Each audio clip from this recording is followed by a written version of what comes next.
திரிஷா போய் என்ன படம் என்ன ஒரு படம் ஜனநாயகன் அதை பார்த்து வந்தது. இப்போ வீடியோ போடுறாங்களே, என்ன பண்ணுவீங்க? ஜனநாயகன்னு ஒரு சனியம் வெளியே வந்த அன்னைக்கு வீடியோலாம் எல்லா டிவிலையும் போட்டிருப்பாங்க. ஆம்பளை பிள்ளை பொம்பளை பிள்ளை எல்லாம் கூத்தடிச்சது பார்த்தோமா. செத்து அது 6 மாதம் முன்னாடியே செத்துருச்சு. ஏன்னா அதை வெளியிட்டாங்கல்ல. அதை மறுபடியும் வெளியிட்டு அதுக்கு கவர்மெண்ட்டுக்கு லீவு, மாணவர்களுடைய போராட்டத்தை நீர்த்து போகிறதுக்கான ஒரு நிகழ்வு தான் அந்த படம் ரிலீஸு. அந்த கூத்து நடந்த கூத்தெல்லாம் பார்த்துருப்பீங்க. 6 மாதத்துக்கு முன்னாடி செத்து போன ஒரு பணத்தை மறுபடியும் எடுத்து கொண்டு வந்து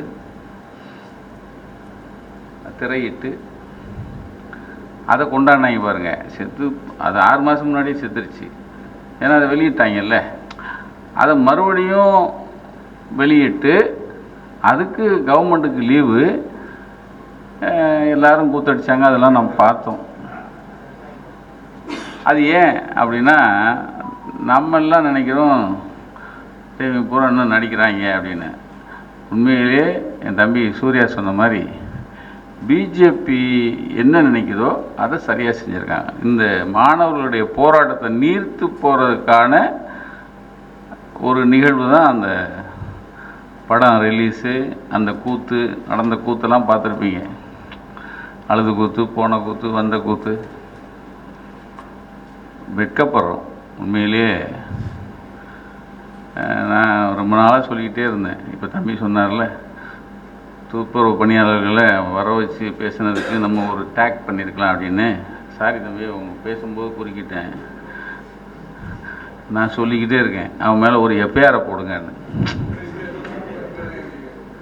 சார் சொல்லிக்கிட்டே இருந்தேன் சார், வீடியோலையும் சொன்னேன், நேராக பார்த்து சொன்னேன். ஒரே ஒரு எஃப்ஐஆர் போடுங்க, அந்த பஸ்ஸை சீஸ் பண்ணுங்க, போதும். தாபைக்காவே இருக்காது. இதுக்கு அரெஸ்ட் பண்ண வாங்கிக்கிறீங்களா? இந்த சனியெல்லாம் பார்த்தாச்சு. ரொம்ப இல்லை, என்னென்னா ரொம்ப மிதவாதமாக இருக்கக்கூடாதுங்க. நான் சொன்னேன், ரொம்பையும் பெரிய ஆளாக்க வேணாம். இன்றைக்கி மாண்புமிகு வந்துருச்சுல, அதில் ஒருத்தர் கல்வி அமைச்சர், நீங்கள் போராடலாம், நீங்கள் அனுமதி வாங்கிட்டு போகிறான்னு. அனுமதி கொடுக்குறவன் என்ன, கொஞ்சம் அறிவோடு பேசுகிறவன் எவனாவது ஒருத்தன் பேசுகிறானா பாருங்கள்.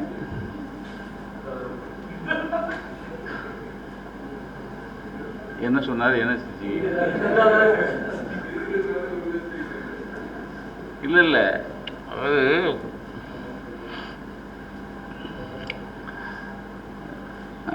எல்லாருமே இப்போ வந்து ஒரு விஷயத்தை வந்துடும், எல்லாரும் பேசுவோம். எப்படி வந்தாங்க, எப்படி வந்துச்சு அப்படின்னு பேசுகிறோம். ஆனால் எப்படி வந்துடும் அப்படிங்கிறது தெரியாமல் இருந்தது நம்ம தப்பா இல்லையா? நம்ம தப்பு தானே. அப்போ அதுக்கான ஏன் முதலே நீங்கள் வந்து எடுக்கலை? இப்போ நம்ம வந்து இது போஸ்ட்மார்ட்டம் பண்ணுற மாதிரி தான் வந்துருச்சு. ஆனால் வருத்தம் எனக்கு. சொல்லிக்கிட்டே இருந்தோம் 41 பண்ணது. எப்பயுமே ஒரு கொலை பண்ணுறான்னு வச்சுங்களேன். ஒருத்தன், இதுக்காக சொல்கிறேன், ஒரு கொலை பண்ணுறான், நீ தான் பண்ண அப்படின்னா அவன் என்ன சொல்லுவான்? நான் பண்ணல சார், அப்படி தான் சொல்லணும். அதை விட்டுட்டு நீ தான் பண்ணேங்கிறான்.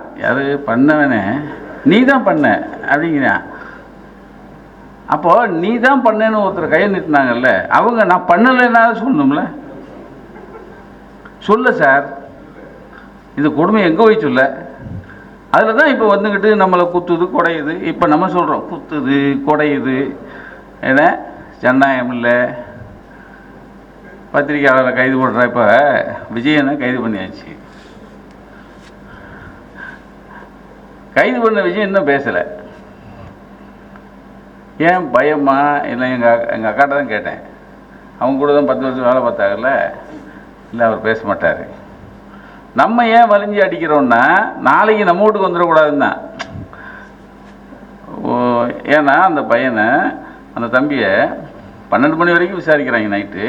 மறுபடியும் 2 மணிக்கு போய் வர சொல்கிறாங்க. இது என்னென்னா, வீட்டில் இருக்கிறவன் பொண்டாட்டி பிள்ளைகள்லாம் டிஸ்டர்ப் ஆகணும். நாளைக்கு யாரும் நம்மளை பற்றி பேசக்கூடாது. இதுதான் சின்ன இதுக்குள்ளே ஒரு ஒளிஞ்சிருக்கிறது ஒரு போலீஸுடைய அது ஒரு மாஃபியா தான்.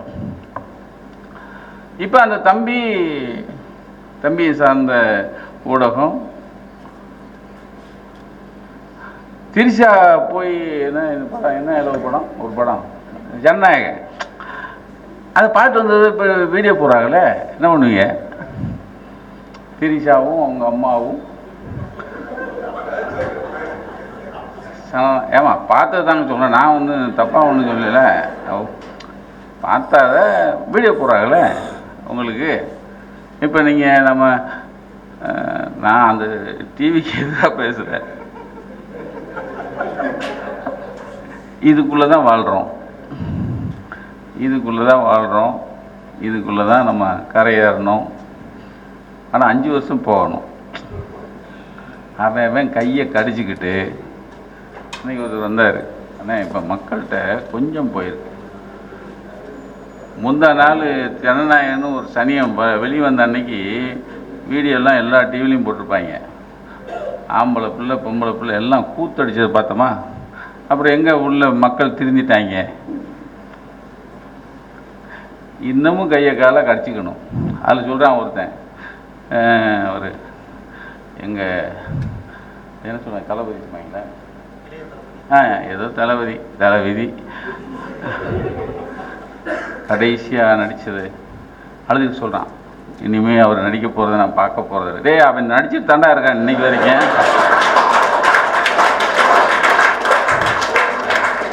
இப்போ வரைக்கும் நடிக்கிறாங்க. நீ நல்லா பாருங்க, நீங்கள் நடிச்சுக்கிட்டு இருக்கிற ஒரு ஆளை நடிப்பை நிறுத்திட்டாங்களாம். டேய், இது கொடுமை எங்கே போய் சொல்ல. அதாவது மாட்டிக்கிட்டோம். இந்தியாவே திரும்பி பார்க்குது. தமிழ்நாடை எப்படிலாம் பார்த்துச்சோ. தம்பி ஒரு உதாரணம் சொன்னார் பாருங்க. இந்த திருப்பரங்குன்றம் ஃபைல்ஸ் போன பிப்ரவரியில் தைரியமாக 4 ஃப்ரேமில் நாங்கள் வெளியிட்டு அதை பற்றி நாங்கள் என்ன ஒரு மணி நேரம் மறுபடியும் பேசணுமா? கருத்தரங்கம் அப்பயே. இது அரசா?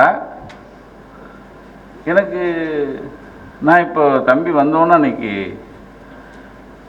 பேரடியும் அவர் பேர் அரவிந்த் வந்தாங்க. தடை பண்ணுறாங்க. என்ன தடை பண்ணாங்க? புதுக்கோட்டையில் போட விடாமல் மேலேருந்து உத்தரவுனாங்க. சரி, அதை நம்ம கம்ப்ளைண்ட் கொடுத்துருக்கணும்ல, ஏன் கொடுக்கலன்னு கேட்டேன். ஏன் கொடுக்கல? கொடுத்தோம், எடுக்கலை. மறுபடியும் நம்ம முயற்சி பண்ணோமா? அதுதான் சொன்னேன். அது நம்ம இது இன்னும் கொஞ்சம் முன்னெடுத்து செல்லணும் அப்படிங்கிறது. அப்போ தான் இப்போது தம்பி பிரின்ஸ்கிட்ட பேசினேன். ஆசிரியர் பார்க்கணுன்னு சொன்னார். நல்ல வேலையாக போச்சு. நீங்கள் ஆசிரியர் ஊர்லேருந்து வந்த உடனே நீங்கள் திராவிட கழகத்தில் அவங்க இடத்துலையே இது திரையிடுங்க. பெரிய அளவில் அதை நீங்கள் சொல்லி திரையிடணும்.